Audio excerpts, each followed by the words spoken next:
কোনো না কোনো সময় তো তোমরা আইসোলেটেড ক্রোম করতে গিয়ে এই প্রবলেমটা ফেস করেই। তাই আজকের ভিডিওতে একদম সহজেই তোমাদের দেখিয়ে দেবো কিভাবে তোমরা আইসোলেটেড ক্রোম করবে এবং তার সাথে ক্যাট আই। তো প্রথমেই আমরা কিন্তু ক্যাট আইটাকে অ্যাপ্লিকেশন করে চারদিক দিয়ে খুব ভালো করে অ্যাক্টিভেট করে নিচ্ছি। দুই সাইড এবং উপরে এবং নিচে সব দিকে দিয়েই কিন্তু অ্যাক্টিভেটটা করে নিতে হবে।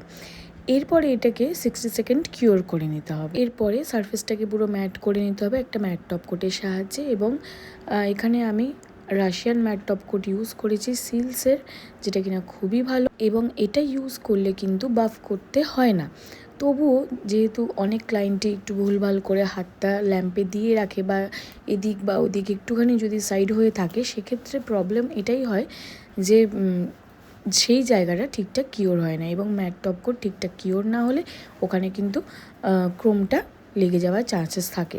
সেই কারণে একটু সফট বাফার দিয়ে সাইডগুলোকে হালকা বাফ করে নিলে খুব ভালো হয়। এবার এখানে নিজের পছন্দ মতো ডিজাইনটা করে নিতে হবে। এরপর এটাকেও আমরা 60 সেকেন্ডের জন্য কিওর করে নেব আর তারপরে ইউজ করব ক্রোমটা। এখানে আমি একটা গোল্ডেন ক্রোম ইউজ করে নিয়েছি। এরপরে আমি এর মধ্যে একটা টপ কোট ইউজ করে নেব এবং তারপরে এটাকে 60 সেকেন্ডের জন্য কিওর করে নিলেই কিন্তু তোমার নেলস রেডি।